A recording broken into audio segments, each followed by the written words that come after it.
සම්මා සම්බුදු සරණයි සදහවත් ඔබ හැම දෙනාටම.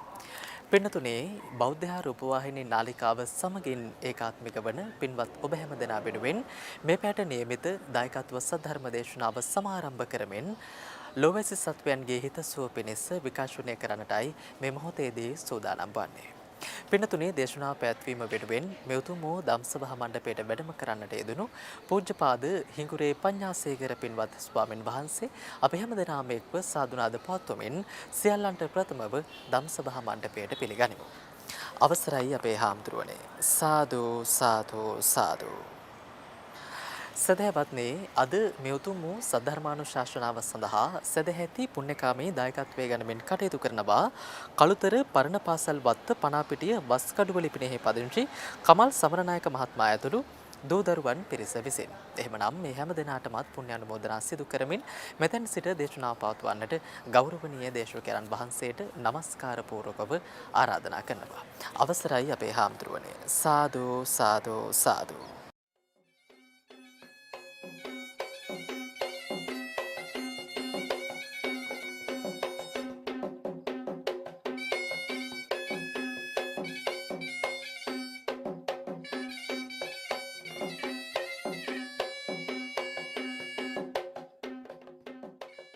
समन्ता चक्रवालेषु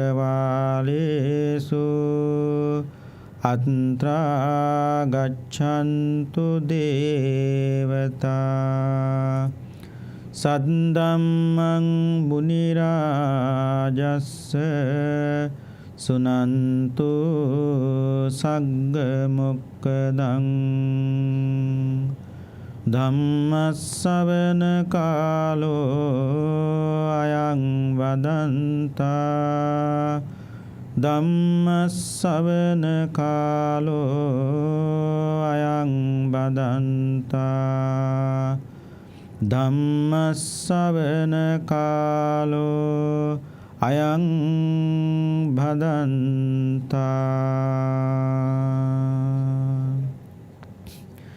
නමෝ තස්ස භගවතෝ අරහතෝ සම්මා සම්බුද්දස්ස නමෝ තස්ස භගවතෝ අරහතෝ සම්මා සම්බුද්දස්ස නමෝ තස්ස භගවතෝ අරහතෝ සම්මා සම්බුද්දස්ස මිත්තේය නාමේන බුද්ධෝ භවිත්වා නිබ්බානගාමින් දේසේති ධම්මං වාසේති සෝදානි තුසිතම් මිලෝකේ වන්දාමහං තං වර බෝධි සත්තං තී. ශ්‍රද්ධාවන්ත පින්වත්නි, බෞද්ධ රූපවාහිනිය ඔස්සේ විකාශනය කරන මේ ධර්මානුශාසනාව ශ්‍රවණය කිරීමටයි මේ සදැහැති පින්වත් හැමදෙනාම සූදානම් වන්නේ. අද අපේ ධර්ම දේශනාවෙහි දායකත්වයේ භාරගෙන කටයුතු කරන්නේ වස්කඩුව පනාපිටිය කළුතර පරණ පාසල් වත්ත පදිංචි කමල් සමරනායක මහත්මයා ඇතුළු සියලුම දූ දරුවන් විසින් අරමුණ හැටියට තබා ගත්තේ ආර් විලියම් මහත්මයා පියාණන් වහන්සේ, විල්මන් පෙරේරා පියාණන් වහන්සේ, සීලින් නෝනා ආදරණීය මෑණියන් වහන්සේ, මේ නම් සඳහන් කළ දෙමව්පියන් ඇතුළු පැමිණ සිටින සියලුම දෙනාගේ නමින් මියගිය සිහි කටයුතු සියලු ඥාතීන්ට පින් අනුමෝදන් වේවා කියන උතුම් ප්‍රාර්ථනාවෙන් සිද්ධ කරන පින්කම. දේශනාවෙන් අවනතුරුව සෙත් පැතීම් පුණ්‍යානුමෝදනාම් කිරීම ආදී සිද්ධ කරනවා. අද අපේ ධර්ම දේශනාවෙහි මාතෘකා වශයෙන් තබා ගත්තේ මේ මහා භද්‍ර කල්පයේ අවසන් වරට පහළ වෙන මෙත්තෙය මෛත්‍රී බුදුරජාණන් වහන්සේ පිළිබඳවයි. යම්කිසි කල්පයක බුදුවරු 5 නමක් පහළ වෙනව නම් පින්නතුණී කල්පයට කියන්නේ මහා භද්‍ර කල්පය කියලා.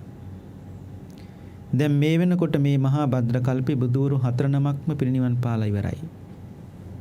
තව පහළ වෙන්නේ ඉන්නේ මෙත්තෙය්‍ය මෛත්‍රී බුදුරජාණන් වහන්සේ විතරයි. බුදුවරු කොටස් 3කට බෙදනවා. ප්‍රඥාධික බුදුරජාණන් වහන්සේ, ශ්‍රද්ධාධික බුදුරජාණන් වහන්සේ සහ වීරියධික බුදුරජාණන් වහන්සේ. ප්‍රඥාධික බුදු කෙනෙක් නම් පාරමිතා කාලය අසංඛ්‍ය 4කුත් කල්පලක්ෂයයි. ශ්‍රද්ධාධික බුදු කෙනෙක් නම් පාරමිතා කාලය කල්පලක්ෂ 8යි. වීරියධික බුදු කෙනෙක් නම් පාරමිතා කාලය කල්පලක්ෂ 16යි. 4ට වඩා පින්නතුනි අඩු වෙන්නෙත් නැහැ. 16ට වඩා වැඩි වෙන්නෙත් නැහැ පාරමිතා කාලය. මතක තියාගන්න ලේසි 4යි 8යි 16යි. එතකොට මේ කොටස් තුනෙන් අපේ ගෞතම බුදුහාමුදුරුවෝ අයිති වෙන්නේ ප්‍රඥාධික බුදු කෙනෙකුට. ඒ ප්‍රඥාධික බුදු කෙනෙක් නිසා අපේ බුදුහාමුදුරුවෝ පාරමී පිරුවේ කොච්චර කල්ද? අසංඛ්‍ය 4කුත් කල්පලක්ෂයයි. අපේ බුදුහාමුදුරුවන්ට කලින් බුද්ධත්වයට පත් වුණේ කවුද? කාශ්‍යප බුදුරජාණන් වහන්සේ. උන්වහන්සේ ශ්‍රද්ධාධික බුදු කෙනෙක්. ඒ නිසා උන්වහන්සේ පාරමී පුරන්න සිද්ධ වුණේ කල්පලක්ෂ 8ක්. නමුත් මතු පහළ වෙන මෛත්‍රී බුදුරජාණන් වහන්සේ වීරිය අධික බුදු කෙනෙක්. ඒ නිසා උන්වහන්සේගේ පාරමිතා කාලය කල්පලක්ෂ 16යි. අපේ බුදුහාමුදුරුවන්ටත් කලින් තමයි මෛත්‍රී බුදුරජාණන් වහන්සේ පාරමී පුරන්න පටන් ගත්තේ. නමුත් වීරිය අධික බුදු කෙනෙක් නිසා කල්පලක්ෂ 16 සම්පූර්ණ වෙනකන් පින්නතුනින්නට වෙනවා. කෙසේ හෝ වේවා මේ විදියට වෙනස්කම් තිබුණත් බුදුරජාණන් වහන්සේලා තව ක්‍රම දෙකකට බුද්ධත්වයේ ප්‍රාර්ථනා කරනවා. ඒ තමයි මනෝපනිදාන සහ වාක්පනිදාන. මනෝපනිදාන කියන්නේ පින්නතුනි සිතින් බුද්ධත්වයේ ප්‍රාර්ථනා කිරීමයි. වාක්පනිදානය කියන්නේ වචනෙන් බුද්ධත්වයේ ප්‍රාර්ථනා කිරීමයි. මෙසේ සිතිනුත් වචනේනුත් බුද්ධත්වයේ ප්‍රාර්ථනා කොට නියත විවරණ ලබන ආත්මේ වෙනකොට ඒ මහබෝසත්වරයා කරුණු 8කින් සම්පූර්ණත්වයට පත් වෙන්න ඕනේ. ඒ කරුණුවට පින්නතුන්ට මතක ඇති. ගාථාව කියනවා මනුස්සත්තං ලිංග සම්පatti හේතු සත්තාර දස්සනං පබ්බජ්ජා ගුණ සම්පatti අධිකාරෝ වචන්දතා අට ධම්ම සමෝදාන අබිනීහාරෝ සමිජ්ජති. නියත විවරණ ලබන ආත්මේ වෙනකොට මෙන්න මේ කරුණු වටින් සම්පූර්ණත්වයට පත් වෙලා තියෙන්න ඕනේ. 1. මනුස්සත්තං මනුස්සයෙක් වෙලා උපදින්න ඕනේ බුදු වෙන්න නම්. දෙවියෙකුට බුදු වෙන්න බෑ. මාරයෙකුට බුදු වෙන්න බෑ. බ්‍රහ්මයෙකුට බුදු වෙන්නට බෑ. ඒ යහපත් මනුස්ස ජීවිතයත් යහපත් දෙමව්පියන්ට දාව යහපත් රටක උපදින්නට ඕනේ. ඉන්දියාවේ තමයි බුදුරු උපදින්නේ. වෙන කිසිම රටක බුදුරු උපදින්නේ නැහැ. මේ ලෝකේ ලස්සන මිනිස්සු ඉන්න එකම රට ඉන්දියාව. මේ ලෝකේ අවලස්සන මිනිස්සුත් ඉන්නේ ඉන්දියාවේ. දුප්පත් මිනිස්සුත් ඉන්නේ ඉන්දියාවේ. සල්ලි තියෙන මිනිස්සුත් ඉන්නේ ඉන්දියාවේ. දුක් විඳින මිනිස්සුත් ඉන්නේ ඉන්දියාවේ. සැප විඳින මිනිස්සුත් ඉන්නේ ඉන්දියාවේ. මේ අන්ත දෙක නොවෙනස්ව තියෙන මේ ලෝකේ දීපයක් රටක් තියෙනව නම් ඒ ඉන්දියාව විතරයි. අද උනත් ඉන්දියාවේ තත්ත්වය තියෙනවා. ලෝකෙ මොනම කිව්වත් ලස්සන මිනිස්සු ඉන්නේ ඉන්දියාවේ. එතකොට මේ අන්ත දෙක එක හා සමානව තියෙනකොට බුදු කෙනෙකුට බණ කියන්න හරි පහසුයි. ඇයි හැම ජාතියක මිනිස්සු ඉන්නවනේ. එතකොට පළවෙනි එක මතක තියාගන්න manussත්තම් බුදු වෙන්නම් මිනිහෙක් වෙන්න ඕනේ. දෙවෙනි සුදුසුකම තමයි පින්නතුනි ලිංග සම්පatti. ලිංග සම්පatti කියන්නේ බුදු වෙන්නම් ඉතින් පිරිමියෙක් වෙන්න ඕනේ. කාන්තාවකට බුදු වෙන්නට බෑ. කරුණු දෙකක් නිසා. එකක් තමයි පුරුෂයෙක් කැලෑවට ගිහිල්ලා කරන දුෂ්කර කාර්ය ඉෂ්ටියක් වන ඔයත්තන්ට කරන්න බෑ. දැන් අපේ බුදුහාමුදුරු බුදු වෙන්න කලින් අවුරුදු 6ක් කැලෑවේ. ඒ බුදු දුෂ්කර කාර්යයක් ඔයත්තන්ට අම්මලට කරන්න බෑ. ඒක දුෂ්කරයි. දෙවෙනි එක තමයි කාන්තාවකට දුකක් ආවහම කාන්තාව කරන්නේ දුකේ බැස ගන්නවා. දුකේ කිඳා බහිනවා. ඒ දුකේ බැස ගන්න තාක්කල් ස්ත්‍රියකට ඉක්මනට දුක අවබෝධ වෙන්නේ නැහැ. පිරිමි තාත්තලට දුක නැතුව නෙවෙයි තාත්තලා දුක හංගනවා. දුක හංගලා තාත්තා ඉස්සරහට යනවා. නමුත් අම්මා එහෙම නෙවෙයි අම්මා එතනම කිඳා බහිනවා. ඒ නිසා දුකේ බැස ගන්න තාක්කල් ස්ත්‍රියකට දුක ඉක්මනට අවබෝධ වෙන්නේ නැහැ. පිනතුන්ට මතකද අපේ මේ ගෞතම බුදුහාමුදුරුවෝ මේ ආපු සසර ජීවිතේ එකම එක ආත්මිකදී ස්ත්‍රියක් වෙලා ඉපදුනා. ඒ ඉති කුමාරි කියලා කියන අපේ බුදුහාමුදුරුවෝ. ඒක ඉති කුමාරි කතා වස්තුවක් තියෙනවා. කෙටියෙන් කියන්නම්. ඉති කුමාරි හරිය ආසයි අබතෙල් පහන් පූජා කරන්න. විහාරාලෝකමත් කරන්න අබතෙල් පහන් පූජා කරනවා. දවසක් ඉති කුමාරි අබතෙල් පහන් පූජාවක් කරලා පුරාණ දීපංකර බුදුහාමුදුරුවෝ ගාවට ගිහිල්ලා අහනවා. බුදුහාමුදුරුවනේ මට බුදු වෙන්න බැරිද කියලා ඇහුවා. නුඹ ස්ත්‍රියක්නේ බුදු වෙන්න බෑ කිව්වා. එතකොට පිරිමියෙකුට විතර බුදු වෙන්න පුළුවන්. බුදු වෙන්න පුළුවන් පිරිමින්ට විතරයි. ස්වාමීනි පිරිමි ආත්මභාවයක් ලබන්න මම මොකද්ද කරන්න ඕනේ? මේ ගැහැණු ආත්මභාවයෙන් මිදිලා ස්වාමීනි ස්ත්‍රීත්වයේ දුකක් ඒක අම්මලා දන්නවා. පුරාණ දීපංකර බුදුහාමුදුරුවෝ කියනවා ස්ත්‍රී ආත්මභාවයෙන් මිදෙන්න ඕන නම් තමන්ගේ ස්වාමි පුරුෂයාගේ කටින්ම පිට වෙන්න ඕනේ. ස්ත්‍රී ආත්මභාවයෙන් මිදලා ඊළඟ ජීවිතයේ පුරුෂාත්මභාවයක් ලැබේවා කියලා. මම කියන ස්වාමීනි මම තාම අස්වාමිකයි විවාහ වෙලා නැහනේ. මගේ ස්වාමිපුරුෂයා කොහෙද ඉන්නේ බුදුහාමුදුරුවනේ? නුඹ ගන්නකෝ අබෑට මිටක්. අරගෙන ගව්වක් ගන්න අබෑටයක් බිමට දාන්න. තව ගව්වක් ගන්න අබෑට බිමට දාන්න. අවසාන අබෑටේ බිම දාන තැන ගයක් තියෙනවා. ඒ ගෙදර තමයි නුඹේ ස්වාමියා ඉන්නේ. මම මේ වැඩේ කළා. අනේ පින්නතුනි අවසාන අබෑටේ බිම දාපතන ගයක් තිබුණා. ඒ ගෙදර හිටියේ ගොපල්ලෙක්. ඒ කියන්නේ හරක් බල්ල ජීවත් වෙන මිනිස්සේ. මට ඒකේ ප්‍රශ්නයක් නැහැ. මට ඕනේ මේ ගොපල්ලා හරි කමක් නැහැ සාම්පුරුෂය බවට පත් කරගෙන අර වචනේ කටින් පිට කරගන්න ඕනේ. ඒව කියලා බෑ. සාම්පුරුෂයාට තමන්ගේ ස්වාමිදීනිය විඳින දුක දැකලා කවදද දවසක ඒක හිතෙන්න ඕනේ. සිතුනත් බෑ වචනෙන් පිට කරන්න ඕනේ. මම ඉතින් මේක අහගන්න ඕනනේ. නිකම් බෑ ඉතින් මේකට සලකන්න ඕන හොඳට සාමියට. ඒ නිසා මම හැමදාම වතුර මුට්ටියක් උණු කරනවා.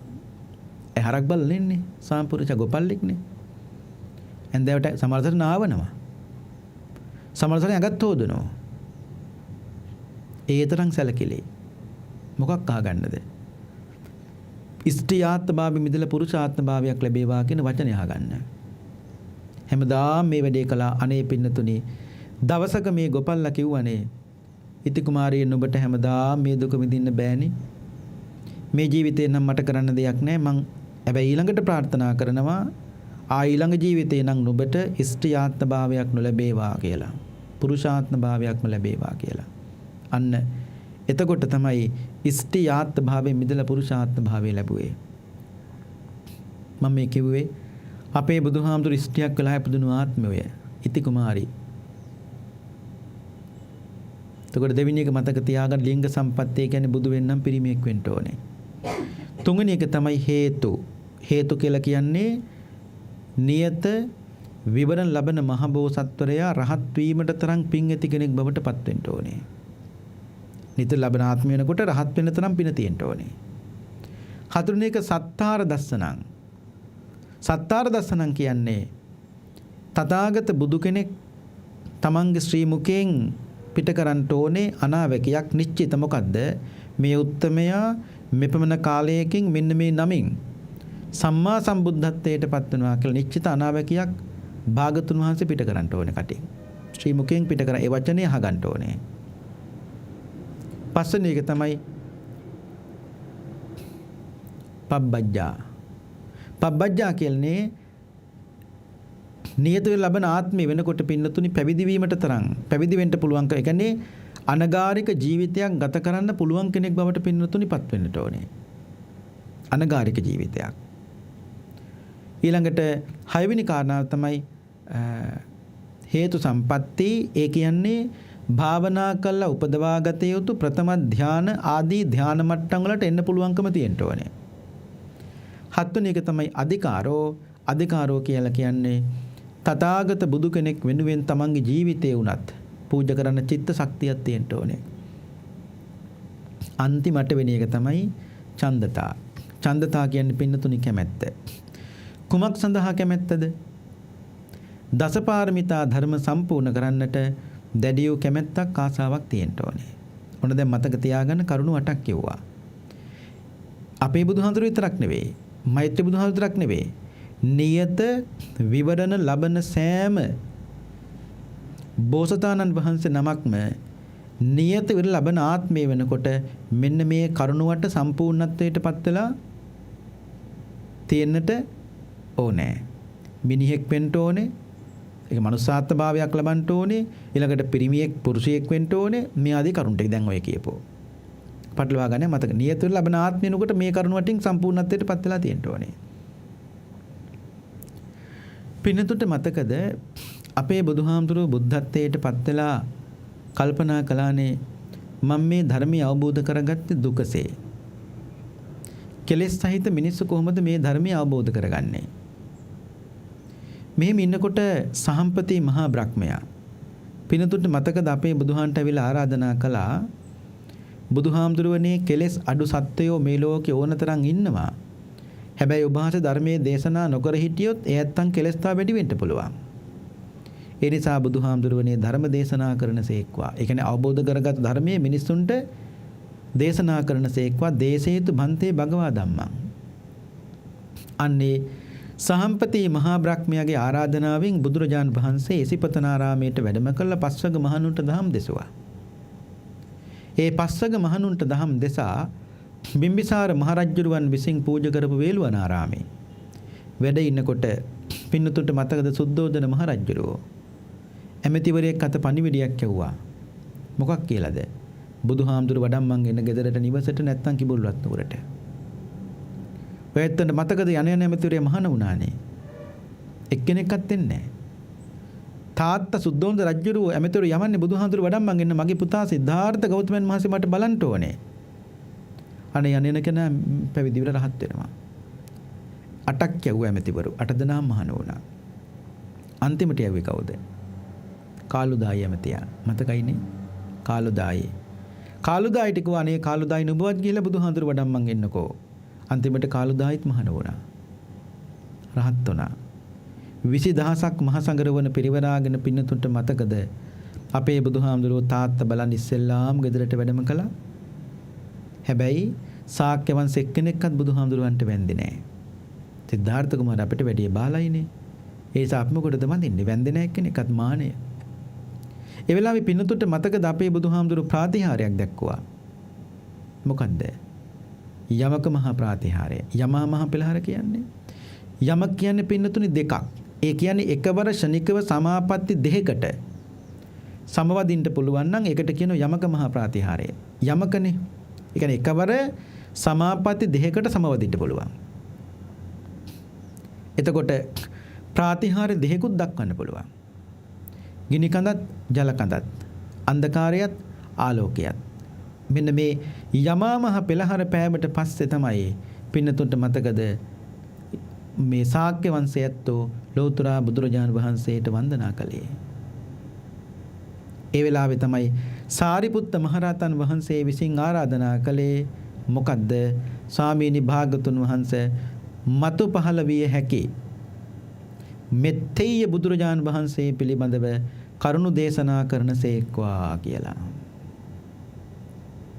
අනාගත වංශ දේශනාව, මෛත්‍රී වර්ණාව, ඒ කියන්නේ මෛත්‍රී බුදුහාමුදුරු පිළිබඳ වර්ණාව. ඉස්සර පින්නතුණි ඔය අනාගත වංශ දේශනාව කරනවනේ රුවන්වැලි මහසෑයි පැයක් දෙකක් නෙවෙයි එළි වෙනකන් හැන්දෑව පටන් ගත්තන් එළි වෙනකන් පින්නතුණි අනාගත වංශ දේශනාව කරනවා.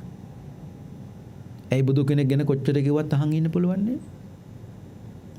පින්නතුණි මතක සද්ධාතිස්ස රජුරෝ ඔය අනුරාධපුරයේ කළුදීපගුණේ මිහින්තලේ පාරේ තියෙන්නේ කාලබුද්ධ රක්කිත මහරහතන් වහන්සේ එළි වෙනකන් බුදු ගුණ දේශනාවක් කළා. සද්ධාතිස්ස එළි වෙනකන් හිටගෙන බණ ඇහුවේ. රජ්ජුරුව මේ. එතකොට එළි වෙනකන් හිටගෙන බණ ඇහුවේ රජ්ජුරුව පරක්කු වෙලා ආවේ. ඒ කියන්නේ එනකොට බණ පටන් අරගෙන. දැන් සෙනඟ පීරගෙන ඉස්සරහට එන්න රජ්ජුරුවන්ට බෑනේ. මිනිස්සු කලබල වෙනවා. ධර්ම ගෞරවය. එළි වෙනකන් හිටගෙන පිරිස කළ විරඳගෙන බණ ඇහුවා. සද්ධාතිස්ස කාලබුද්ධරක්කිත මහරහතන් වහන්සේ ගාවට ගිහලා උදේ පාන්දර අහනවා. ස්වාමීනි මම ආවි හැන්දෑවේ. එනකොට ඔබ වහන්සේ බණ පටන් අරගෙන බුදුගුණ ඉවර කළාද බණ අවසන් කළේ කියලා. නෑ තා බුදුගුණ කියන්න තියෙනවා කිව්වා. ස්වාමීනි මං හිටගෙන බණ ඇහුවේ එළි වෙනකන් කිව්වා. බුද්ධරක්කිත හාමුදුරුවෝ අහනවා රජතුමනි හිටගෙන එළි වෙනකන් බණක් අහන එක අමාරුයිනේ. ස්වාමීනි මේ විදියට බුදුගුණ කියනවා නම් මරණකම් උනත් හිටගෙන ඉන්න පුළුවන් කිව්වා. ඒ තරම් ලස්සනයි දේශනාව. ඒ කියන්නේ බුදුහාඳුරු ගැන මොනතරම් ගුණ කිව්වත් අහන් ඉන්න පුළුවන් දෙපෙන්නතුනි. දැන් මේ අනාගත වංශ දේශනාව වුණත් අහන් ඉන්න පුළුවන් බුද්ධාලම්මන ප්‍රීතිය ඇති වෙනවා. අන්නේ සාරිපුත්ත මහරහතන් වහන්සේ විසින් ආරාධනා කරන ලදුව තථාගත බුදුහාමුදුරුවෝ අනාගත වංශ දේශනාව පටන් ගත්තේ. භාගතුන් වහන්සේ මතක් කළා සාරිපුත්ත කල්ප විනාශය වෙනකොට මේ ලෝක විනාශ වෙනකොට අන්තිමට වහිනව පින්නතුනි වැස්සක්. ඒකට කියන කල්පාන්ත වැස්ස කියලා. ඒ කල්පාන්ත වැස්ස වැහැලා පෑවුවට පස්සේ මිනිස්සු ලඳු කැලෑ ඔක්කොම එලි කරනවා. ඒ කුරක්කන් ටිකක් මුංගල් ටිකක් තල ටිකක් වපුර ගන්න. මිනිස්සු හිතනවා මෙච්චර වැස්සක් වැහපු එකේ ළඟදිත් තව වැස්සක් එයි කියලා. අනේ පින්නතුනි එක වැහි බින්දුවක්වත් වැටෙන්නේ නැහැ පොළොවට. ඒ තමයි අන්තිම වැස්ස. ලිං වැව් පකුණු මේ සියල්ල සිඳලා යනකොට පින්නතුන් දන්නවා මේ දේශනාව දැන් පළවෙනි සූර්යයා නම් පාළි ඉවරයිනේ. ඊට පස්සේ දෙවෙනි සූර්යයා පායනවා. තව තැනක නෙවෙයි. මේ තියෙන මේ සූර්යයාගේ රශ්මිය දෙවෙනි සූර්යයාගේ තත්වයට පින්න වැඩි වෙනවා. දැන් මේ රශ්මිය අඩු වෙන්නේ නැහැ. මේ රශ්මිය පින්නතුනි ක්‍රමක්‍රමයෙන් වැඩි වෙනවා. ඒක සූර්ය දෙන්නෙක්, තුන් දෙනෙක්, හතර දෙනෙක්, පස් දෙනෙක්, හය දෙනෙක්, හත් දෙනෙක්ගේ ස්වභාවයට නිකන් වැඩි වෙනවා මේක. භාගතුන් වහන්සේ වදාළ මහණෙනි පස්වෙනි සූර්යයා පායනකොට මහා මොහොතේ වතුර තියෙන තල්ගස් 7ක් තරම් උසට. ඒකත් තල්ගස් 6 5 4 3 2 1 බවට පත් වෙනවා. ඊට පස්සේ වතුර තියෙන මහා මොහොතේ මිනිස්සු 7 දෙනෙක් වෙන තරමට. ඒකත් මිනිස්සු 6 5 4 3 2 1 බවට පත් වෙනවා. අන්තිමට අඩු වෙලා එක මිනිහෙක් පෙවෙන්න තරමට වතුර තියෙන මහා මොහොතේ පස්වෙනි සූර්යය පායනකොට ඒ මිනිස්සයාගේ අන්තිමට බෙල්ල දක්වා හිදෙනවා වතුර.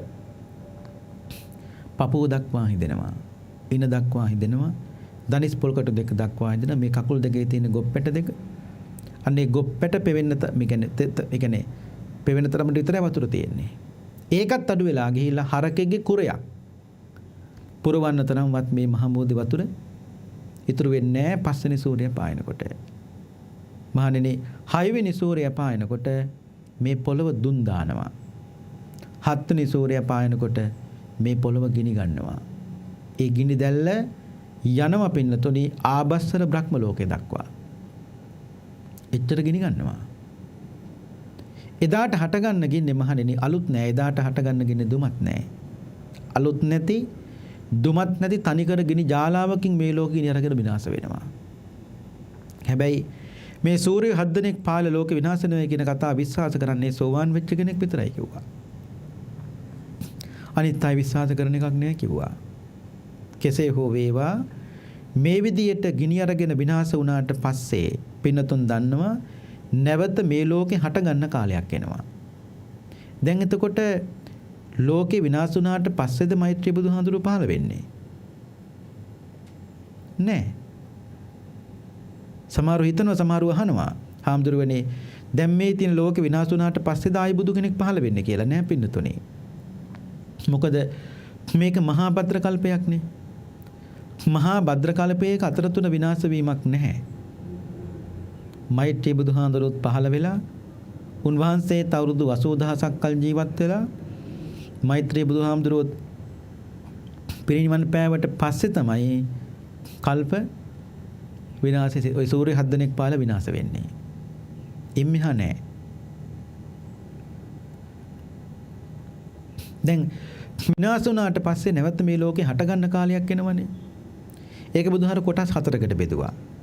සංවට්ට කල්පය, සංවට්ටඨායි කල්පය, විවට්ට කල්පය, විවට්ටඨායි කල්පය කියලා. වචනේ බර වැඩි නමුත් තේරුම් ගන්න ලේසියි. සංවට්ට කල්පය කියන්නේ ගින්න, ජලය, වාතය ආදී කුපිත වීමෙන් ලෝක විනාශ වෙන කාලයට කියනවා සංවට්ට කල්පය කියලා. සංවට්ටඨායි කල්පය කියන්නේ ගිනි අරගෙන විනාශ වුණාට පස්සේ ජන ශූන්‍ය. මිනිහෙක් නැති, ගහක් කොලක් නැති, ගයක් දොරක් නැති මොකක් කරන්නේ ජන ශූන්‍ය තත්වයකට මේකපත් වෙලා තියෙන කාලයක් තියෙනවනේ පින්නතුනි.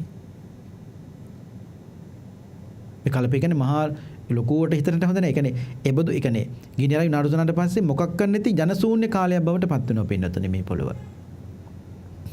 මේ ලෝකේ විවට්ට කල්පය කියලා කියන්නේ පෘථිවි තලය. ඒ කියන්නේ මේ පොළව වැඩමින් පවතින කාලයට කියන විවට්ට කල්පය කියලා. ඊළඟට විවට්ටඨායි කල්පය කියන්නේ පින්නතුනේ සත්ත්ව ප්‍රජාව. ඒ කියන්නේ මිනිස්සු අපි හටගන්න කාල පරිච්ඡේදයට කියනවා පින්නතුනි විවට්ටඨායි කල්පය කියලා. එහෙනම් දැන් මතක තියාගන්න සංවට්ට කල්පෙත් බුදුරු නෑ. සංවට්ටඨායි කල්පෙත් බුදුරු නෑ. විවට්ට කල්පෙත් බුදුරු නෑ. එහෙනම් බුදුරු පහළ වෙන්නේ මොන කල්පයේද? විවට්ටඨායි කල්පේ විතරයි. මොකද මිනිස්සු හටගන්න කාලේ ඉන්න කාලවල විතරයි තථාගත බුදුරුත් පින්නතුනි මේ ලෝකේ උපදින්නේ. දැන් බුදුහාමුදුරුවෝ අහනවා සාරිපුත්තන් ඔබ දන්නවාද මෛත්‍රී බුදුරජාණන් වහන්සේගේ ප්‍රථම නියත විවරණේ සිද්ධ වුණේ කවදාද? පින්වත්නි මීට කල්පලක්ෂ 16කට කලින් මේ ලෝකේ ප්‍රභාවන්ත කියලා සක්විති රජෙක් ඉපදුනා. ඒ සක්විති රජුගේ සියලු සම්පත් අතහැරලා දාලා මුහුර්ත බුදුරජාන් වහන්සේ ළඟ පින්නතුනි පැවිදි වුණා. රතන භික්ෂුව නමින්. මේ කවුද පැවිදි වුණේ? මෛත්‍රී බුදුරජාන් වහන්සේ. රතන භික්ෂුව නමින් පැවිදි වුණා කාගාවද? මුහුර්ත බුදුහාමුදුරුවෝ ගාව. දවසක් මුහුර්ත බුදුහාමුදුරුවෝ භික්ෂුන් වහන්සේලා මැද වැඩ ඉඳගෙන රතන භික්ෂුවත් ළඟ තියාගෙන කියන මහණෙනි මේ රතන භික්ෂුව දෙස හොඳින් බලන් ඉන්න කිව්ව ටික වෙලාවක්. මේ රතන භික්ෂුව එසේ මෙසේ කෙනෙක් නෙවෙයි. මීට කල්පලක්ෂ 16කට පස්සේ මතු අනාගතයේ මෙත්තය නමින් මේ රතන භික්ෂුව සම්මා සම්බුද්ධත්වයට පත් වෙනවා කියලා. මෙන්න මේක තමයි ප්‍රථම නියත විවරණය. කාගේද? මෛත්‍රී බුදුරජාන් වහන්සේගේ. තවදුරටත් කියනවා මහණනි මේ රතන භික්ෂුවගේ නැත්තම් මේ මෛත්‍රී බුදුරජාන් වහන්සේගේ අම්මා මෑණියන් වහන්සේ බවට පත් වෙන්නේ බ්‍රහ්මවතී කියන මහා පින් ඇති දේවියයි. ඉතිහාස කියන්නේ පින්නතුණු විහාර මහා දේවිය කියලා. මතක ඇතිනේ.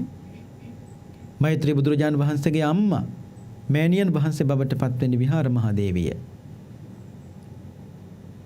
ඒ වෙනුවෙන් පින්නතුණි සියලු පින් පුරාගෙන පින්නතුණි ඒ ගමන ඇවිල්ලා තියෙන්නේ. බුදු කෙනෙක්ගේ අම්මා කෙනෙක් වෙන්නේ කොච්චර වාසනාවන්තයිද? බුදු කෙනෙක් මේ ලෝකෙට උපන් අම්මා මේ ලෝකෙ මොනතරම් වාසනාවන්තයිද නේ? බුදු කෙනෙකුට කිරි දුන්න අම්මා කොච්චර වාසනාවන්තයිද? ඇයි ඒ සෑම කිරි බින්දුවකම තියෙන තෘෂ්ණාව නැති කරන කිරිනේ? තෘෂ්ණාව නැති කරන කිරි අම්මා දුන්නොත් තමයි තෘෂ්ණාව නැති වෙන විදිහට බුදුහාඳුරන්ට බණ කියන්නත් පුළුවන්කම තියෙන්නේ මිනිස්සුන්ට. ප්‍රජාපති ගෞතමිය කියනවා අවසාන මොහොතේ ස්වාමීනි භාගතුන් වහන්සේ මා වහන්සේට දුන්නේ මොහොතක් හෝ තණ්හාව නැති කරන කිරි කිව්වා. තෘෂ්ණාවෙන් කිරි දුන්නේ නැහැ. මම දුන්නේ මොහොතක් හෝ තණ්හාව නැති කරන කිරි. අම්ම කෙනෙකුට දරුවෙක් දකිනකොට කොහෙත්ම රාගයක් උපදින්නේ විරාගයක් මිසක. ඉතින් තවදුරටත් කියනවා මහණෙනි මෛත්‍රී බුදුරජාණන් වහන්සේගේ පියාණන් වහන්සේ බවට පත් වෙන්නේ සුබ්‍රහ්ම කියන පුරোহিত බ්‍රාහ්මණයාය. මෛත්‍රී බුදුරජාණන් වහන්සේගේ අග්‍ර උපස්ථායකයන් වහන්සේ බවට පත් වෙන්නේ සීහ කියන භික්ෂුවයි. අපේ බුදුහාන්ට ආනන්ද හඳුරුවනේ. අන්න ඒ වගේ. ඔක්කොම විස්තර කියනවා මුහුර්ත බුදුහාමුදුරුවෝ. තව කියනවා මෛත්‍රී බුදුරජාණන් වහන්සේගේ අග්‍ර ශ්‍රාවකයන් දෙන්න බවට පත් වෙන්නේ අශෝක සහ බ්‍රහ්මදේව කියන මහා පිං ඇති සිටුවරු දෙන්න. මහා පිං ඇති මහරහතන් වහන්සේලා දෙනම. අශෝක සහ බ්‍රහ්මදේව. එතකොට අශෝක කියන්නේ කවුද? දුටුගැමුණු මහරජුරෝ. බ්‍රහ්මදේව කියන්නේ සද්ධාතිස්ස. ඔය අයියයි මල්ලි දෙන්නම මෛත්‍රී බුදුරජාණන් වහන්සේ කාලේ ඉතිහාස සඳහන් වෙන හැටියට පින්නතුනි අනාගතේ මේ දෙන්න අග්‍ර ශ්‍රාවක পদවිය ලබනවා. කොච්චර පින් තින දෙන්නේද නේ? ඔය දුටුගැමුණු මහරජුරෝ මැරෙනකොට පින්නතුන්ට මතක ඇතිනේ ගත නිමිති පහළ වුණානේ. ගත නිමිත්ත කියන්නේ පින්නතුනි මැරෙන්නේ ඇස් දෙක පියාගන්න කලින් යන්නේ කොතනද කියලා තීරණය කරන්න පුළුවන් Tamanටම. පින්නතුන්ට මතක දුටු රජුරෝ මැරුණේ රුවන්වැලි සෑයනේ මහ සෑයනේ. මතකනේ හාමුදුරුවෝ පිරිත් කිව්වා රජුරවන්ට. ඒ පිරිත් කියනකොට රජුරෝ එකරංගන රජුරවන්ට පේනව දිවි ලෝකෙන් දෙවියොත් ඇවිල්ලා.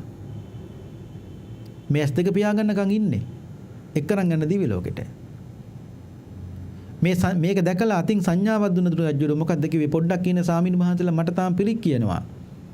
මේ පිරිත් අවසන් වෙච්ච ගමන් ඔබලාගේ ලෝකෙට එනවා කිව්වා. අනේ මේ සංඥාව දැකලා හාමුදුරුවෝ පිරිත නැවැත්තුවා. හාමුදුරුවෝ හිතුවේ රජුරෝ කිව්වේ මේ අපිට පිරිත නවත්තන්නයි කියලා. ඊට පස්සේ රජුරෝ කිව්වා සාමිනේ පිරිත නවත්තන්න එපා. මම ඔබ වහන්සේලා පිරිත නවත්තන්න කිව්වනේ අන්න මාව දිවි ලෝකෙන් අන්න එක්කරන් ඇවිල්ලා මාව යන්න ඇවිල්ලා දිවි ලෝකෙන්. මගේ දෙවියන්ට කිව්වේ සුළු මොහොතක් ඉන්න කියලා ඔබ වහන්සේලා පිරිත කියන්න කිව්වා. අනේ පින්නතුනි. මේ පිරිත් දේශනාව අවසන් වෙච්ච ගමන් රජුරෝ ඇස් දෙක පියාගෙන දිවි ලෝකෙට ගියා. දැන් මැරෙන්න කලින් තීරණේ වුණ නැද්ද රජුරවන්ට යන්නේ කොතනද කියලා? තීරණේ වුණානේ. මේවට කියන්නේ නිකන් නෙවෙයි ගත නිමිති පහළ වෙනවා කියලා. ඒක හොඳ පැත්තක් තියෙන නරක දෙකටම තියෙනවා පින්නතුනි. ඒ කියන්නේ ඇත්තටම ගත්තොත් අපි මේ වැඩ කටයුතු බහුල නිසා අපිට මේව තේරෙන්නේ නැහැ. ලෙඩ වෙච්ච වෙලාවක නැදකට වැටුණු වෙලාවට තමයි අර ඔක්කොම පින්නතුනි මතක් වෙන්නේ නේ. ඇත්තම කතාව ඒකනේ. මේක එක වැඩ නිසා ඔය හිතන්න වෙලාවක් නැහැ. නමුත් ලෙඩ වෙලා ඇඳකට වැටෙන්නකෝ.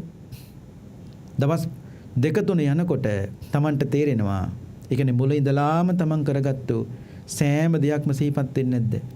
සිහිපත් වෙනවා. ඒ සිහිපත් වෙනකොට හොඳ දේ සිහිපත් වෙනනම් කොච්චර හොඳයිද අපිට. හැබැයි නිකම් බෑවට හොඳ කරලා තියෙන්න ඕනේ. නමුත් හොඳ සූකර මතකයිනේ ඒත් ගත නිමිති පහළ වුණා. හැබැයි හොඳ පැත්ත නෙවෙයි නරක පැත්තට. ඒ මතක නැහැ චුන්ද සූකර ජේතනාරාම පිටිපස්සේ හිටියේ ඌරු මරමර. අන්තිමට මෙන්න මේ මිනිස්සයා මැරෙන්න කලින් ඌරෙක් වගේම කෑ ගැහුවනේ. ඌරෙක් වගේම කෑ ගහලා මැරුණේ. දැන් හිතන්න බැරි චුන්ද සූකරට මම මැරෙන්න කලින් හිතා ගන්න බැරිද කොහෙද යන්නේ කියලා. පුළුවන්නේ. අන්න අපි ගත්තෝ අපි නැතිද කියන්න වගේ පින්නතුනි ඒ තමන් කරපු දේවල් තමයි ඌරෙක් වගේ මෙන්න අන්තිමට කෑ ගහනවා. ඌරු මරපු මිනිස්සයා. ගත නිමිති. කර්මය, කර්ම නිමිත්ත සහ ගත නිමිත්ත. ඔය කරුණු තුනනේ තියෙන්නේ. ඉතින් ඔය දුටුගැමුණු රජුරවන්ට පින්නතුනි ගත නිමිති පහළ වුණා. ඊට පස්සේ කියන මහණෙනි මෛත්‍රී බුදුරජාන් වහන්සේ කාලේ අග්‍ර ශ්‍රාවිකයන් දෙන්න බවට පත් වෙන්නේ පදුමා සහ සුමනා කියන මහා පිං ඇති අග්‍ර ශ්‍රාවක, ඒ කියන්නේ මහා රහත් භික්ෂුණීන් වහන්සේලා දෙනමයි. අපේ බුදුහන්ට කවුද? කේමා උප්පලවන්නා. අග්‍ර ශ්‍රාවිකාව මෛත්‍රී බුදුහාරෝගේ පදුමා සහ සුමනා කියන දෙන්න. මෛත්‍රී බුදුරජාන් වහන්සේගේ අග්‍ර දායකයන් දෙන්න බවට පත් වෙන්නේ සුධර්ම සහ සංගණය කියන මහා පිං ඇති සිටවරු දෙන්න. මෛත්‍රී බුදුහාඳුර බුදු වෙන නාගහක් යට. එදාට නාගහ බෝධියක් බවට පත් වෙනවා. මෛත්‍රී බුදුහාරගේ උස 88 රියනයි. මෛත්‍රී බුදුරජාණන් වහන්සේ අවුරුදු 80000ක් කල් මේ ලෝකේ ජීවත් වෙනවා. මෛත්‍රී බුදුරජාණන් වහන්සේගේ රශ්මි ධාරාව, කියන්නේ බුදු රැස් මාලාව යොදුන් 25ක් දුරට පින්නතුණු විහිදවන්න පුළුවන්. අපේ බුදුහන්ට බඹයක්. මෙන්න මේ සීල කරුණෝ කියලා ප්‍රථම නියත විර ලබා දුන්නා මුහුර්ත බුදුහාමුදුරුවෝ මීට කල්පලක්ෂ 16කට කලින් කාටද? මෛත්‍රී බෝසතාණන් වහන්සේට, බුදුරජාණන් වහන්සේට. දැන් එතකොට නියත විවරණේ ලබා ගත්තට පස්සේ ඉන්පස්සේ මොකද කරන්න ඕනේ? ඒ මහා බෝසත්වරයා බුද්ධ කාරක ධර්මයන් සම්පූර්ණ කරන්න ඕනේ. ඒ මොනවද? දස පාරමිතානේ. හැබැයි දානය ගත්තොත් එක විදියකට බෑ, තුන් ආකාරයට. පින්නතුන්ට මතකයි දාන පාරමී, දාන උපපාරමී, දාන පරමත්ත පාරමී. දාන පාරමී කියන්නේ අපි දාන පාරමීනේ විතරයිනේ. හැබැයි උපපාරමිතා කරන්න පුළුවන් අපිට. දාන පාරමිතාව කියන්නේ තමන් සතු බාහිර වස්තු කිසිම ලාභ අපේක්ෂාවකින් තොරව හුදෙක් නිර්වාණාභෝධය ප්‍රාර්ථනා කරගෙන දෙන්න පුළුවන් නම් ඒකට කියන්නේ දාන පාරමිතාව. දාන උපපාරමිතාව කියන්නේ තමන්ගේ ශරීරයේ ලේ දන් දෙන්න පුළුවන් නම්, ඇස් දන් දෙන්න පුළුවන් නම්, ඒකට කියන්නේ ශරීර අවයව දන් දීමයිති වෙන්නේ දාන උපපාරමිතාවටයි. ඇස් දෙක හොඳ නම් ලියලා තියන්න ඕනේ. වැඩක් නැහැ නේ. මරුණට පස්සේ කවුරු හරි කෙනෙක් පින්නතුනේ මේ ඇස් දෙක අරගෙන බලලා සතුටු වෙන්නේ. පොතක් හරි බණ පොතක් හරි කියවලානේ. ගොඩාක් ඇස් දන් දෙනවා. ඒක ඉතින් මරණ කලින් ලියලා තියන්න ඕනේ. ඒක හරි වටිනවා. ඒ කියන්නේ Tamanට හිතනව නම් Tamanගේ ඇස් දෙක හොඳයි කියලා. අනේ මරුණට පස්සේ මේකෙන් වැඩක් නැහැ නේ. සුළු කාලයයි තියන්නත් පුළුවන් ගන්න ඕන ඉක්මනට. ඒක පින්නතුන් දන්නවා. ඒ නිසා ඒක අයිති වෙන්නේ දාන උපපාරමිතාවට. ඒක වටිනවා. දාන පරමත්ත පාරමිතාව කියන්නේ ඒක නිකන් නෙවෙයි තමන්ගේ ජීවිතේ පවා අනුන්ගේ ජීවිතයක් බේරගන්න අවශ්‍ය වුණොත් අවශ්‍ය වෙලාවකදී පරිත්‍යාග කරන්නටත් පුළුවන්කම තියෙන්න ඕනේ. ඒක අපහසුයි. නමුත් මහබෝසත්වරු ඔය එකක්වත් අඩුවෙන්වත් වැඩිවෙන්වත් පුරුදු කරන්නේ නැහැ. ඒ කියන්නේ දාන පාරමිතා වැඩිිනුයි දාන උපපාරමිතාව අඩුවෙනුයි එහෙම පුරුදු කරන්නේ නැහැ. ඔය තුනම එක හා සමානව පින්නතුනි පුරුදු කරනවා. සීලය ගත්තත් එහෙමනේ. සීල පාරමී, සීල උපපාරමී, සීල පරමත්ත පාරමී. එතකොට දස පාරමිතා කී ආකාරයට පුරුදු කරනවද? 30 ආකාරයට. එතකොට තමයි කියන්නේ මොකක් කියලාද? සමතින් සද්ධර්ම පාරමී පූර්ණය කරලා ලෝතුරා බුද්ධ රාජ්‍යයට පින්නතුනිපත් වෙනවා කියලා. මේ තමයි ප්‍රථම නියත විවරණය. කවදාද? මීට කල්පලක්ෂ 16කට කලින් මතක තියාගන්න මුහුර්ත බුදුරජාන් වහන්සේගෙන් මෛත්‍රී බෝසත්වය පළවෙනි විවරණය ලබා ගත්තා. ඕක එක. පින්නතුන්ට මතකද මෛත්‍රී බුදුහාමුදුරුවෝ බෝසතාණන් වහන්සේ අවසාන නීතිය ලබා ගත්තේ කාගෙන්ද? ඇයි අපේ ගෞතම බුදුහාමුදුරුවන්ගේ. පින්නතුන්ට මතකද අපේ බුදුරජාන් වහන්සේ මාතෘ දිව්‍ය රාජ පුත්‍රයෙකුට අම්මට බණ කියන්න තවුතිසා දිව්‍ය ලෝකෙට වැඩම කළා. මහාමාය දෙවියට බණ කියන්නේ. ඒ බණ කියලා 3 මාසයක බුදුහාඳුරු වැඩ හිටියේ කොහෙද? තවතිසා දිව්‍ය ලෝකේ. ඉන්පස්සේ ආපහු බුදුහාඳුරු වැඩම කළේ කොහාටද? ඇයි අම්මලා ගියේ සංකස්සෙට? සංකස්ස ගියානේ. එතකොට සංකස්සයට තමයි අපේ බුදුහාඳුරු අම්මට බණ කියලා වැඩි. සංකස්සය කියන්නේ අපේ බුදුහාඳුරු විතරක් අම්මට බණ කියලා වඩින්න තර නෙවෙයි. සෑම බුදුවරයෙක්ම අම්මට බණ කියලා වඩින්නේ සංකස්සයට. බුදු කෙනෙක් උපන් අම්මා වැඩි කල ජීවත් වෙන්නේ නැහැ. ඒ කියන්නේ බුදු කෙනෙක් මේ ලෝකෙට බිහි කළ අම්මා වැඩි කලක් කියන්නේ දවස් 7යි ජීවත් වෙන්නේ. ඒක ධර්මතාවයක්. තවත් දරුවෙකුට උපදින්න ඒ ගර්භාෂයේ පින්නතුන ඉඩ නැහැ. බුදු කෙනෙක් ඉපදුණු ගර්භාෂයේ තව දරුවෙකුට උපදින්න කවදාවත් වාසනාව නැහැ. බෝසත් කුමරෙක් මවකුසේ පිළිසිඳ ගත්තට පස්සේ බෝසත් අම්මට වෙනත් පුරුෂයන් දෙස කවදාවත් රාගාසිතින් බලන්න බෑ. ඒ කුසේ ඉන්නේ බෝසත් කුමරෙක්නේ. වෙනත් අම්මලට තමන්ගේ පුත් කුමාරයා කුසේ හිටියත් රාගය ඇති වෙන්න පුළුවන් පුරුෂයන් දකිනකොට. නමුත් බෝසත් අම්මට කවදාවත් බෝසත් කුමරෙක් කුසේ පිළිසිඳ ගත්තට පස්සේ වෙනත් පුරුෂයන් දෙස බැලුවත් රාගයක් කවදාවත් උපදින්නේ නැහැ. ඒ වගේ වෙනත් පුරුෂයන්ට ඒ බෝසත් අම්මා දෙස රාගාහිතින් බලන්නත් බෑ. බෝසත් කුමරා කුසේ හිටියත් අම්මගේ කුණු මල මූත්‍ර කිසිවක් ඇඟේ ගෑවෙන්නේ නැහැ. ලේ සොටු මේ කිසිවක් ගෑවෙන්නේ නැහැ. නමුත් අම්මේ අපි අම්මේ කුසේ ඉනකොට අම්මගේ කුණු මල මූත්‍ර ලේ සැරව ඔක්කොම අපේ ඇඟේ ගෑවෙනවා. ඒවත් එක්ක තමයි මේ ලෝකෙට අපි බිහි වෙන්නේ. ඕකනේ ඇත්ත කතාව. ඒ නිසානේ අපි උපන් හැටි හොදන්නේ. උපන් හැටි අපි දරුවෙක් හොදනවා කියන්නේ සනීපයි නෑ. ඒක මහ දුකක්. උපන් හැටි දරුවෙක් හොදනවා කියන්නේ අලුත් තුවාලයකට ලුණු දමලා කොස්සකින් අතුල්ල වගේ වේදනාවක් තියෙනවා. අපි අතුල්ලන්න ඕනද දැම්මම මදි ඕක. ඒක හිතන්නකෝ ජාතිපි දුක්ඛා. අන බලන්නකෝ ඉපදීමත් පින්නතුනේ එතනින්ම දුකෙන්මනේ මේක හටගන්නෙත්. ඉතින් ඒ දුක මමත් පින්දව ඇත්තොත් වින්දා. හිතුවද සේදුවේ මේ ජීවිතේ විතරයි කියලා. නෑ මීට පෙර ආත්ම භාවල අපි කොයිතරම් ආත්ම කී වතාවක් නම් පින්නතුනේ අපි සෝදන්නේ නැද්ද? එතකොට ඒ සෝදපු සෑම වාරයකම අපි ඒ දුක විඳින්නේ නැද්ද? විඳන්නේ. ඒ නිසා තවත් දුකක් ඒ වගේ විඳින්න උපදින්න ඕනද? නෑ. මේ මතක් වෙනකොට පින්නතුනේ ඉපදින්න හිතෙන්නෙම නෑ. හිතන්නකෝ අලුත් තුවාලයක ලුදමල කොස්සකින් අතුලනකොට මොනතරම් වේදනාවක් තියෙන උපන් හැටියේ දරුවෙක් හොදනවා කියන්නේ ඒබඳු වේදනාවක් තියෙනවා. නමුත් බෝසත්තුරු උපන් හැටියේ හොදන්නේ බෝසත් කුමාරයා උපන් හැටියේ හොදන්නේ අම්මයි කුණ මල මූත්‍ර කිසිවක් නැතුවනේ මේ ලෝකෙට බිහි වෙන්නේ. හරියට කියනවා වෛධූර්ය මාණික්කයක්. සුදුරුදි කෑල්ලක තිබ්බහම ඇලෙන්නේ නෑනේ. ඇයි වෛධූර්ය මාණික්කයත් පිරිසිදුයි. සුදුරුදි කෑල්ලක් දෙකම පිරිසිදු සහ පින්නතුනේ ඇලෙන්නේ නෑ. ඒ වගේ බෝසත් කුමරගේ ඇඟේ අම්මයි අර කුණු මල මූත්‍ර කිසිවක් ලේසරව සොටු මේ කිසිවක් ඇඟේ ඇලෙන්නේ නෑ. ඒ නිසා පළමු කොට බෝසත් කුමරා පිළිගන්න දෙවියන් විසින් පිළි අරගෙන මහාමායා දේවියට කියනවා දෙවිනි සතුටු වෙන්න නුඹට මහේසාක්‍ය පුතෙක් ඉපදුනා කියලා. ඒ පළමු කොට දෙවියන් විසින් පිළි අරගෙන තමයි ඒ දරුවා දෙවන කොට දෙවියන් විසින් තමයි දෙවන කොට මිනිස්සුන්ට දෙන්නේ.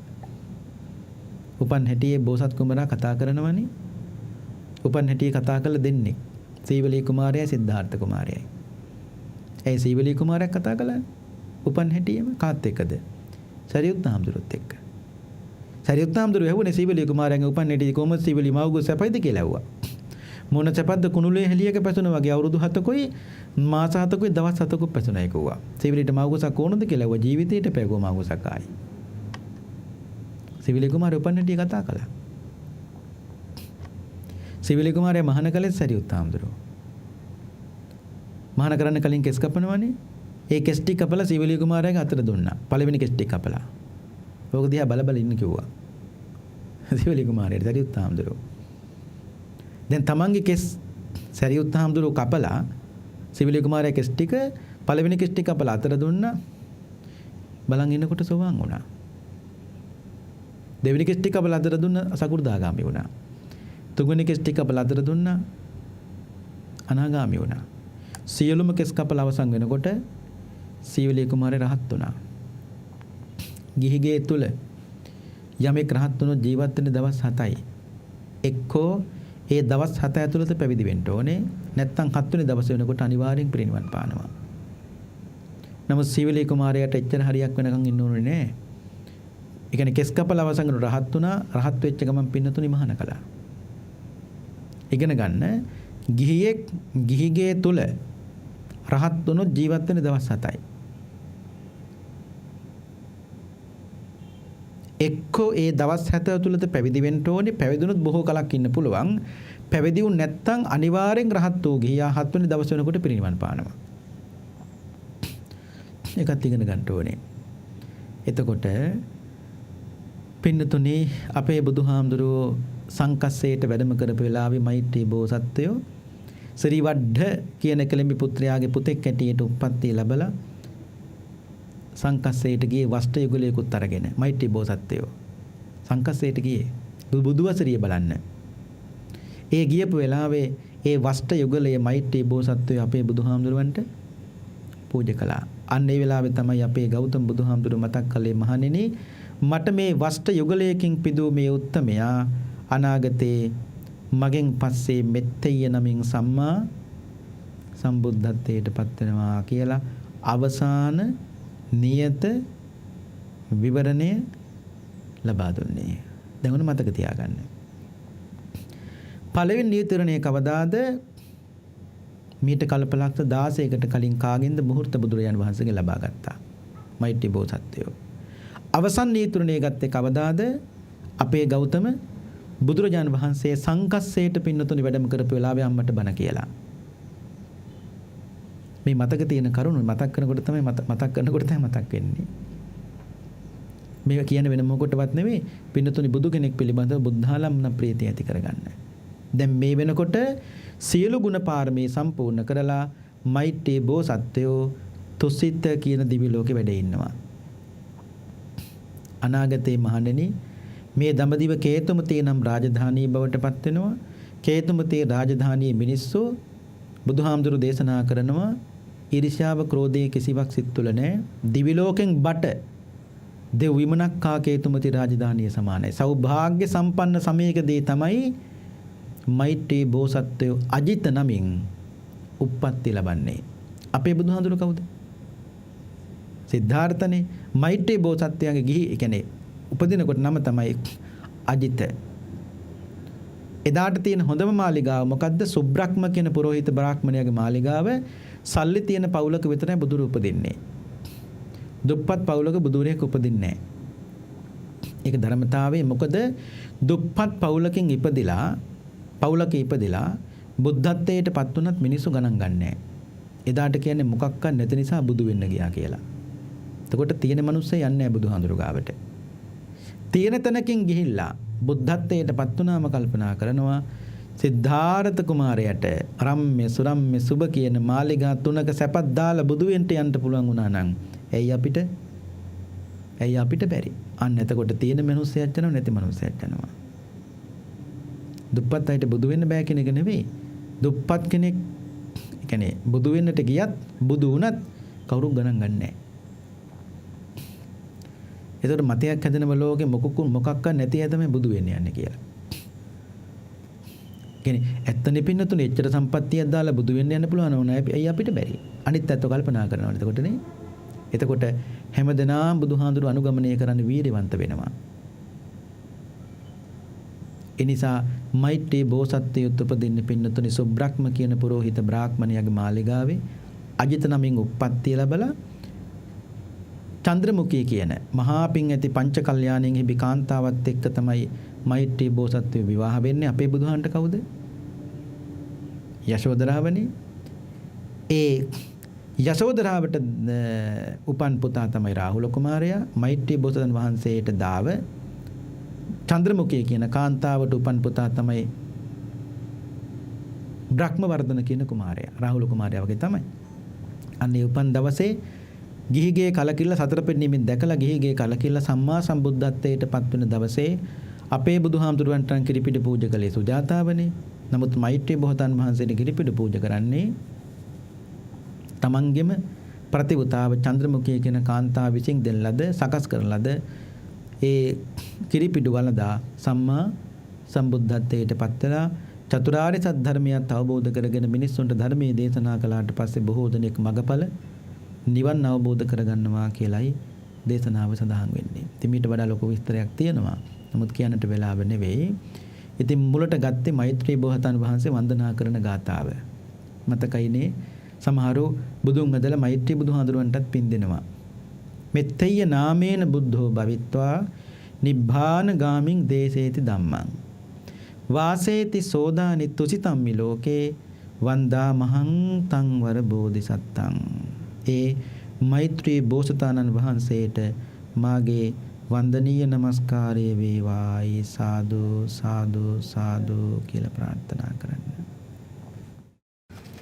පින්වත්නි, අද අපේ ධර්ම දේශනාවෙහි දායකත්වයේ බාරගෙන කටයුතු කළේ වස්කඩුව පනාපිටිය කළුතර පරණ පාසල් වත්ත පදිංචි අපේ කමල සමරනායක මහත්මයා ඇතුළු පින්වත් දූ දරුවන්.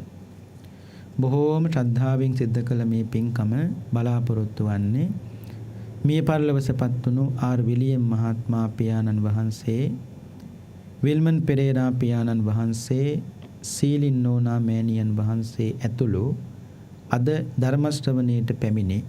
ඒ වගේම ලක්පැසි ලෝවයි සෑම දෙනා මේ ධර්මයේ ශ්‍රවණය කළා. ඒ සෑම දෙනාගේම නමින් මිය ගිය සිහි කටයුතු සියලුම ඥාතීන්ටත් මේ පින් අනුමෝදන් වේවා.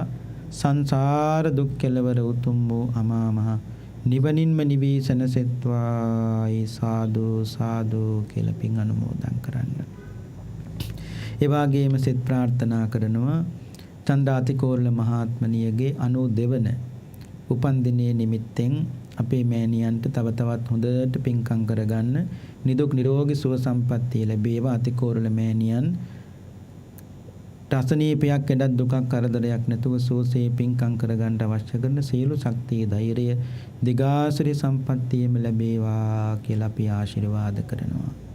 ඒ වගේම තිනුක පුතුණුවන්ගේ 9 වන උපන්දිනය, ඒ වගේම මෙවර උසස් පෙළ විභාගයට පෙනී සිටින සමාධි දියණියට සනුක පුතුණුවන්ගේ අධ්‍යාපන කටයුතු සඳහාත් ඒ වගේම පැමිණ සිටින සියලුම දෙනාට සිත ප්‍රාර්ථනා කිරීම. එනිසා උසස් පෙළ විභාගයට පෙනී සිටින සමාධි දියණියන්ට ඒ වගේම සනුක පුතුණුවන්ට උපන් දිනයේ සිහිපත් කරන තිනුක පුතුණුවන්ට මේ සෑම දිනාටම හොඳට ඉගෙන කියාගෙන මේ රටට මේ ජාතියට ආගමට භාෂාවට වැඩ ඇති හොඳ දරුවන් වන්නට අවශ්‍ය කරන සීල ශක්තිය ධෛර්යය උතුම් තෙරුවන් සරණින් සැලසේවා. ඒ දරුවෝ නිදුක් වෙත්වා නිරෝගී වෙත්වා සුවපත් වෙත්වා දිගාසිරි සම්පත්තියම ලැබේවා කියලා සාදු කියලා ආශිර්වාද කරන්න. ඒ වගේම උග්ගල්බඩ මල්ලස්නේ රජමහා විහාරයේ දැනට වැඩ සිටින සියලුම සාමින් වහන්සේලාට සසුන් කටයුතු හොඳින් සිද්ධ කරගන්නට අවශ්‍ය සියලු ශක්තිය ධෛර්යය උන්වහන්සේලාට ලැබේවා. අපේ ස්වාමින් වහන්සේලාටත් සියලු කායික මානසික සුවතාවය ලැබේවා. උන්වහන්සේලාට දිගාසිරි සම්පත්තියම තෙරුවන් සරණින් ලැබේවා ලැබේවා ලැබේවා කියලා ආශිර්වාද කරමු. අපවත් වේ වදාළ අපේ දරණාගම කුසල ධම්මනායක මාහිම්පාණන් වහන්සේටත් මේ පින් අනුමෝදන් වේවා. බෞද්ධ නාලිකාවේ කළුතර සාකාවේ සියලුම සේවක මණ්ඩලයටත් ඒ වගේම ධර්ම දේශනා අර්ථයෙන් ධර්මයෙන් අනුශාසනා කරන සියලුම ස්වාමීන් වහන්සේලාටත් නිදුක් නිරෝගී සුවපත් භාවය ලැබේවා චිරජීවනයේ සැලසේවා. අද මේ රැස් කරගත්තා වූ සියලුම කුසලානිසංස ධර්මයන්ගේ බලයෙන් පින්වත් හැම දෙනාටම චතුරාර්ය සත්‍ය ධර්මයේ ආબોධයෙන් සුඛ සහගත ප්‍රතිපදාවෙන් දුක් කෙලවර කොට නිර්වාණාභෝධයම සාක්ෂාත් වේවායි සාදු සාදු කියලා ප්‍රාර්ථනා කරන්න. ඒ ප්‍රාර්ථනාවත් ඇතිව අපි දෙවියන්ට පින් අනුමෝදන් කරමු. ආකාසට්ඨා ච බුම්මට්ඨා දේවානාගා පුඤ්ඤන්තං අනුමෝදිත්වා චිරං රක්ඛන්තු ශාසනං. ආකාසට්ඨා ච බුම්මට්ඨා දේවානාගා පුඤ්ඤන්තං අනුමෝදිත්වා චිරං රක්ඛන්තු දේශනං.